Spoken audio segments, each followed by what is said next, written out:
Okay, so what are you making? Tonight we're making Po Tofu, which is our family's favorite Chinese dish. We order it from the restaurants all the time, so I learned how to make it. What I'm going to show you is how to prepare the sauce and all the different ingredients that you should have ready when you start cooking it, because it happens really fast once that's done. So these are all the ingredients of the sauce in descending order of amount. You have some chicken broth, some rice wine, some oyster sauce, rooster sauce, light soy sauce, dark soy sauce, and cornstarch. And I haven't added the cornstarch yet. I like to mix it in water and put it in last. Everything's already in here. You want it to have a nice opaque brownish red color when it's done. The other things that you need to have ready are some chopped scallions. This is one bunch. And then 12 cloves of garlic and 2 teaspoons of minced ginger. I like to buy the ginger in a jar. It saves me a tremendous amount of time. And then I get peeled garlic because it's so much faster. And you just can leave that in the refrigerator for a long time. Exactly. So we're going to go over to the wok. You want to always cook with the wok at a very high temperature when you're doing Chinese food. And once this oil is hot, we're going to add the thawed pork, ground pork, and be ready to keep it from burning. So you've got the pork in the wok. Yep. You want to mash it up so it gets nice and small bits. And you want to cook it till it's all the way done, so it's all like brown gray colored. You know what done pork looks like, I hope. And while it's doing that, you can put in the minced garlic and ginger, because this doesn't take very long. Just a couple of minutes until the pork should be all the way cooked. When the garlic and ginger go in, it smells amazing. So enjoy that for a second.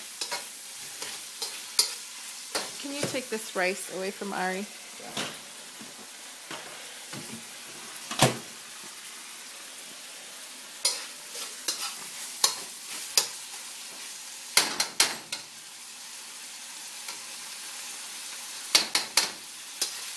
Oh, is that for me?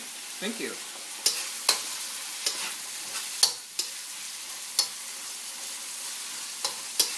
Oh.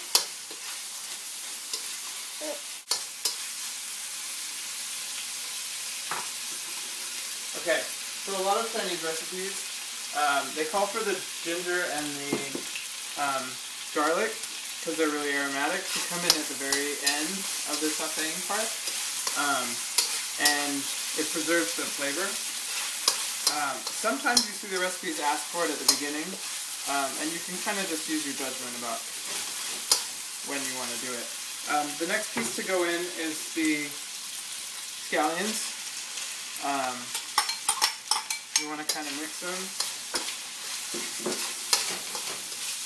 Mix them in. And then the tofu. I'm using 2 pounds or so of firm or extra firm tofu. You don't want to use something really soft like something, because it'll just fall apart. Because you got to kind of stir it a bit. You want to integrate it a little bit so it's not all sitting on top.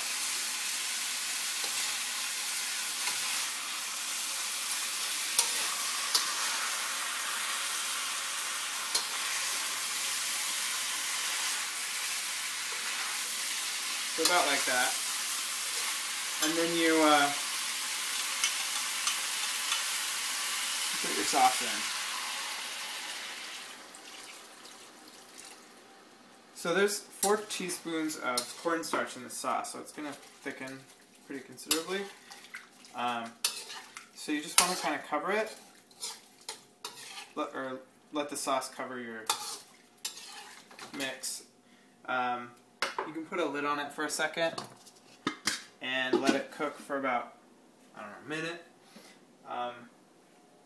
You'll keep it on high though, and then you'll take the lid off and kind of watch it cook down to a nice thickness, so we'll show you that.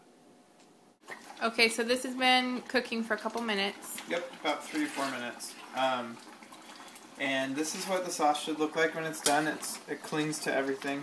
It's nice and thick, but you can still see all the food. And you can turn off the heat and serve it over rice.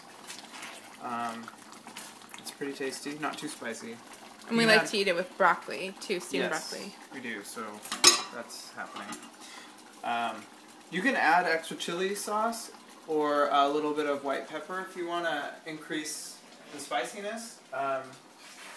We like to keep it relatively mild, so a tablespoon and a half of the rooster sauce is plenty.